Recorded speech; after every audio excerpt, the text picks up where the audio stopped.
Good morning అందరికీ. అందరూ ఎలా ఉన్నారు? Welcome back to my channel.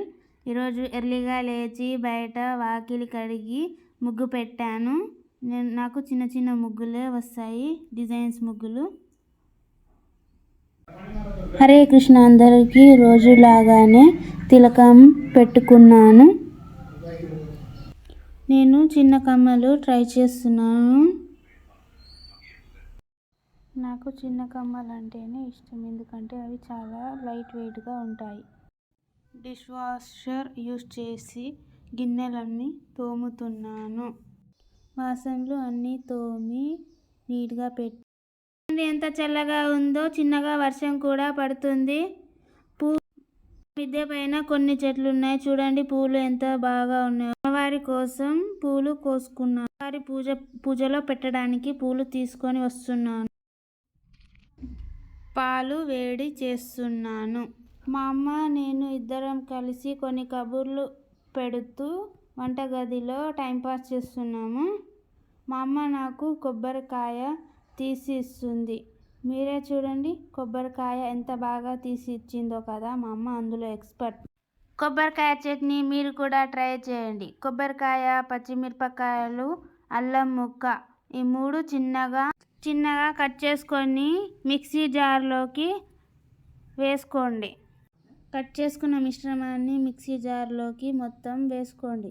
వేసుకున్న అందులో రుచికి సరిపడేంత ఉప్పు వేసుకోండి. తాలింపుకి సిద్ధం చేసుకోండి. తాలింపు వేసుకుంటే రుచికరమైన కొబ్బరి చట్నీ రెడీ. మీరు కూడా ట్రై చేయండి. ఎలా వచ్చిందో కామెంట్లో చెప్పండి. ఎప్పట్లాగానే క్యారెట్ బీట్రూట్ జ్యూస్కి ప్రిపరేషన్ స్టార్ట్ చేశాను.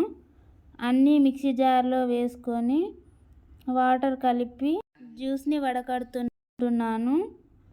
ఇది నేను డైలీ తాగుతాను. ఈ జ్యూస్ డైలీ మార్నింగ్ తాగడం వల్ల బ్లడ్ ఇంప్రూవ్ అవుతుంది. రెండవ రోజు అమ్మవారి పూజ స్టార్ట్ చేశాను. అమ్మవారికి దూదిమాలతో అలంకరిస్తున్నాను. వారికి దూది మాల వేస్తున్నాను. కలశానికి కూడా దూదిమాలతో అలంకరిస్తున్నాను. అమ్మవారికి రెండవ రోజు ప్రసాదంగా పులిహోరను నైవేద్యంగా పెడుతున్నాను. అమ్మవారిని ప్రార్థిస్తున్నాను అందరూ బాగుండాలి అని. పూజ తర్వాత నేను కూడా బొట్టు పెట్టుకుంటున్నాను. అమ్మవారి హారతిని ఇస్తున్నాను. నాకు హారతి ఇవ్వడం అంటే చాలా ఇష్టం అమ్మవారికి. అమ్మవారి ముందు పంచాంగ నమస్కారం చేసి ప్రార్థిస్తున్నాను. నా రెండవ రోజు గాయత్రి అమ్మవారి పూజ చాలా బాగా జరిగింది. మీరు కూడా అమ్మవారిని ప్రార్థించుకోండి. అందరికీ శుభ సాయంత్రం. మళ్ళీ కలుద్దాం నెక్స్ట్ వ్లాగ్లో. అప్పటి వరకు లైక్, షేర్, సబ్స్క్రైబ్ చేసుకోండి.